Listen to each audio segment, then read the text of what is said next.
Hey guys, welcome back to my YouTube channel. My name is Yongan Lovu, and today I have a guest. I have Khanani. She will introduce herself shortly. I want to say to you guys, if you still want to be part of the giveaway, please go to the video that's written giveaway. That has got Robin Sharma's book. Comment there, leave a comment. Why do you want to win a book? Yes, please, let's make it a competition. We only have 3 people who commented. Let's make it a competition. Please leave us a message, and yeah, make sure you are subscribed on this channel as well. Alrighty, yeah, please introduce yourself. So my name is Khanani Machumele, and I'm a student at Wits University. Okay, you can leave it there. You can leave it there. I will leave it there. All right. I'm gonna start with the first question, which is probably like a follow-up from the conversation that I had with Spore. So I'm gonna start with that one. What do you think? Okay, I'm making a big assumption that you also want to be in a relationship. By the way, she is single. You also want to be in a relationship with somebody who is a Christian and who also believes and want to be part of the church. But let's say that that person has been hurt by the church, and it's quite very hard for them to connect. They still believe in God, but it's very hard to connect to the church because church is made of people, broken people, but it's very hard for them to connect. Yeah, what would you like encourage that person? Yeah. So personally, I feel like we need to give these people who've been hurt by the church a lot of grace, a lot of understanding, and not try and push, because what I've seen is that sometimes people say, okay, you've been hurt by the church, but you need to go back in that space.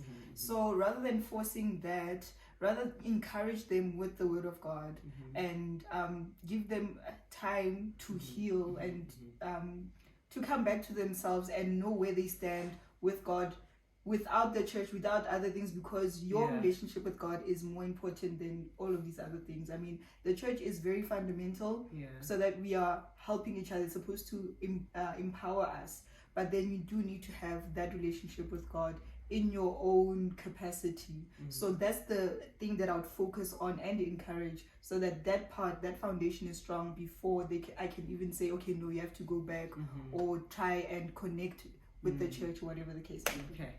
Love that they must be firmly rooted in the word of God and establish their relationship with God until they know that they're ready to face the world. Thank you. Okay, my real first question is, what does a healthy relationship mean or look like to you? So a healthy relationship for me personally is more about the communication that you guys have. How do you guys communicate, and do you guys trust each other? Like, if I were to tell you something, is there a sense that maybe a person is not being truthful? Sometimes you hide the truth because you think you're trying to protect the other person, or you think that you're trying to protect the relationship, but then sometimes just being truthful sets that foundation that every decision that you make is actually building towards what you guys both want, rather than pretending, because people can pretend with people that they are in a relationship with. So communication is very important. And also I feel like a lot of times we don't talk about having healthy arguments in a relationship, because you are going to argue, you both people, and it's important to be able to have a fair fight where you guys don't attack each other, belittle each other, disrespectful. I think there is a healthy, good way of having an argument or having a conversation that can actually build towards your relationship, to have a stronger and firmer foundation, and to know how to set boundaries. So those are the things that I think are important with that regard. Sure. So my second question is, what are your expectations from a love relationship? So for me, the most important thing is mutual respect. I feel that it's easy to be disrespectful, and for me, I don't know, it's such a strong point for me because it's easy to not really look down at a person, but then when you're so comfortable with someone, sometimes it's easy to just brush them off, not take them seriously. And I feel like respect is one of the things that are very crucial for me in particular. And then another thing that I think that, you know, can also benefit in a relationship is the fact that if a person has like problem solving skills, like, you know, there are some skills that you can apply in a relationship that people don't use. Like maybe when you're at work, you're so good and you know how to be on point and you know how to set expectations or whatever, but then you don't apply some of those skills that you've learned in your relationship because you are working with a person, you are like dealing with a person all the time. So I do respect people who have strong problem solving skills, who are intentional about how they resolve issues, and who are helpful, who are building towards, rather than just, I don't know, like the effort that goes behind it for me is really important. So I think that is for me. And then I have a follow-up question, because you said it's very important to make use of the skills that we already have and use them in a relationship. Then my question would be, do you think that we have to solve everything in a relationship? So for me, I think that speaks to having the ability to compromise. Like there's no way you can have everything that you want. I mean, we are both trying, we are both like, you know, broken people who are trying to love each other. I mean, as much as a person can think that they are perfect, you're not, and there's some places that you are lacking.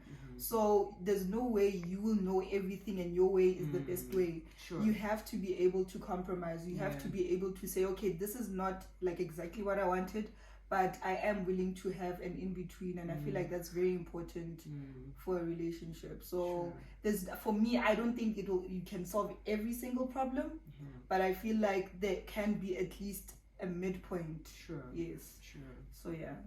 so we meet each other halfway. Exactly. And we both say, how can we best serve each other in this relationship, basically. Cool.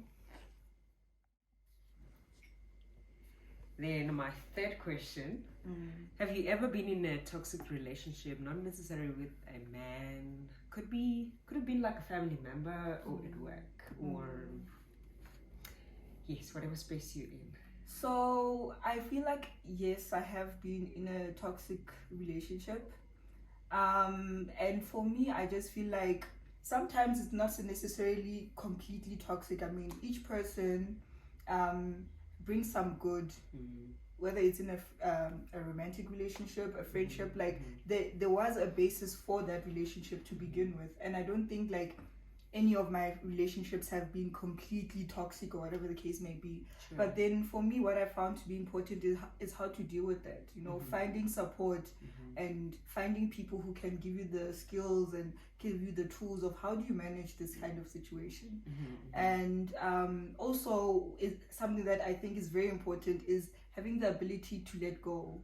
Like people are going to hurt you, people are going to disappoint you, and holding on to those things actually does more harm than good. So for me, it's more about like, you know what, if I experience something toxic, how do I move forward, how do I build, and how do I restore, because I can participate in the healing process of that situation. So that's essentially Okay, my fourth question, so the fourth one is and what's the most important attribute for you in a man? So for me, I think, okay, the most thing, obviously, the person has to be a Christian. And I say that keeping in mind that everyone has their flaws, no one is perfect. I mean, you know, when you start putting that standard of they have to be whatever and they know all the theology and all those things, you start taking away from what is actually important. Because these people that you put on high pedestals, sometimes when the people that you like, they'll never what, they will start nevering like they've never before.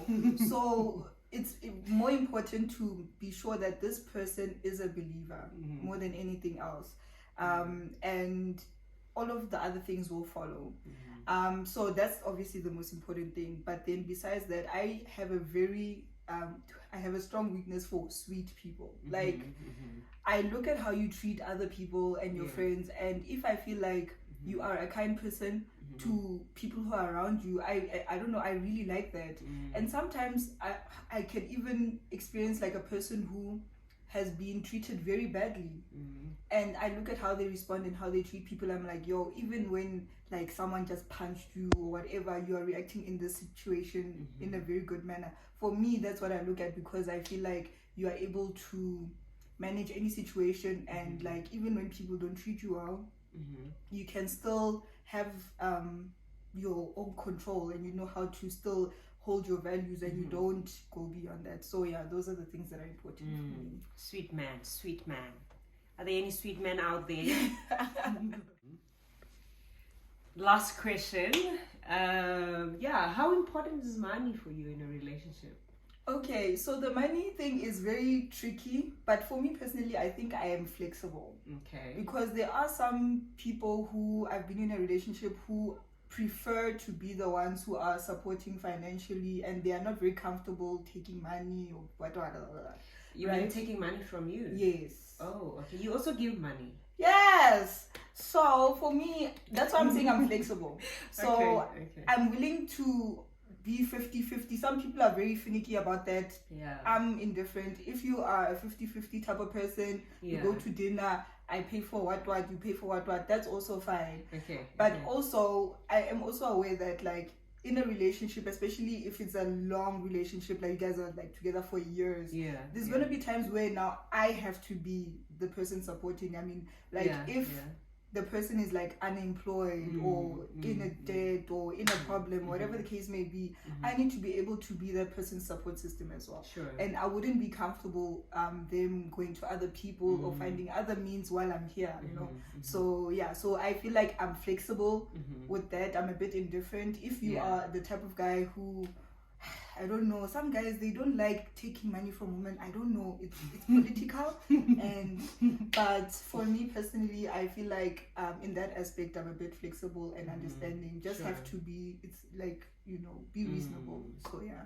Okay. So 50-50. Okay. Are you uncomfortable with friends or maybe boyfriend or whatever giving to you? Giving to me? Yes. No. I'm not uncomfortable. I don't mind that at all. Okay. I don't mind that at all. But then I am aware that there might be a time where I have to be the person who is financially supporting. Yeah. Especially if I have an intention of being with the person long term. Yeah. And I want them to be able to depend on me. So I'm not saying like I am a blesser and a sugar mama. No, I'm not. But then I am aware about life and you know how things go and stuff like that. Yeah. So yeah, that's my Sure. I think I completely get that. That we need to be supportive of each other because seasons are different. And we got to have each other's back throughout in life. Alrighty, and we've come to the end of the conversation. Thank you guys for being here. We love it when you're here. You guys must have an amazing week, and I'll see you guys soon.